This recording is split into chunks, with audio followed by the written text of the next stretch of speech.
Hey, stop what you're doing right now. Please go to the description and go follow the main channel. Subscribe and follow the main channel. EyeQ Shahid. We're on the road to 100K. 100K, man. Appreciate y'all, man. Let's get to the content. If Jay Gruden really wants to talk, I'm not going to cuss the man out. I'm not going to call him outside of his name. But what I am going to do is tell you guys the truth. And the truth of the matter is, there was a moment in D.C. that is vividly remembered. Jay Gruden went to a press conference and he undressed me at that press conference in a way that a coach should never undress his starting quarterback. It was after a game, and I said in the press conference that the best players in the NFL have the guys around them play at an extremely high level. No one is out there doing it on their own. Now, the media pundits and everyone took that and said RG3 threw his teammates under the bus. And I had to eat that for a long time because Jay didn't back me in the media the next day. He doubled down on it and actually picked me apart in the media.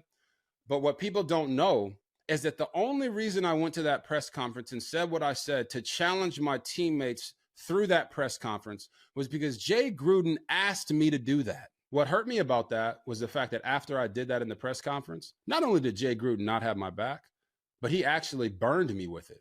He came out the next day and burned me in the media. He came out the next day in a meeting in our team meeting room and burned me in front of my own teammates. Took accountability for what I said. He was taken out of context and apologized to my teammates in the front of that team meeting. Now, Jay, knowing that he had asked me to do that and still went to the media and tore me down to the media, even in that room, it's the fact that he has zero self-awareness and zero integrity. Because even though he asked me to do something, he didn't have the balls to have my back. So this may explain a lot that I always wonder personally, and I'm pretty sure other people who know about the RG3 Redskins era. And just, you know, the RG3 one time was looking like Mike Vick. His first season, I think it was, his first or second season. And but I think he ended up getting injured. Excuse me, he tried to come back. Things didn't work out. I mean, it's funny because that's what they used to call me. I was locked up at that time. I was in jail. They was calling me RG3 with the braids and shit like that and just the gap a little bit, like shit like that. So I was very in tune, you know, and plus I'm from Richmond where a lot of people do cheer for the Redskins or the Commanders now, whatever you want to call them. But yeah, they've been beefing for like 4 days, Robert Griffen and Jay Gruden. Or feuding, I should say. But I knew it was something that was going on, bro. Like, cause, yo, the way that it was looking for RG3 and the Redskins, like he was gonna be Vic.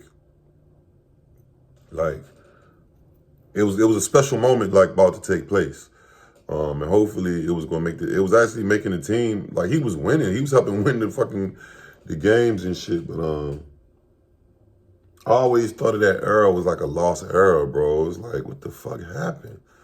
But I guess, you know, he wasn't cool with his coach at the time, Jay Gruden. And like, I think that's wrong for you to embarrass any player in front of public, especially if y'all talk behind the scenes. You know, that's kind of, you would divide your team up like that. That's just bullshit, to be honest. Like, I wouldn't want to play for no coach that's publicly bashing me, especially when we'd already talked about everything. It just doesn't make for a good chemistry. You know what I'm saying? It just doesn't, man. It makes things a little frictiony. But RG3 got his mind, you know, he had his own mind, he had his shit off his chest, and you heard what he said, bro. Y'all let me know what y'all think, man. Were y'all familiar with this era? Cause I was, man. Like, comment, subscribe, notification bell. I'm gone. Yeah. Yeah, I smoking gas, feel like I cute. Feel like I cute, bitch, I'm smoking gas, I feel like I cute. I feel like I cute, bitch, I'm smoking gas, I feel like I cute. Yeah, I feel like I cute, bitch, I'm smoking gas, I feel like I cute. Yeah, I feel like I cute. I'm sipping that red solo like I cute. Yeah, red solo. I got all these bitches on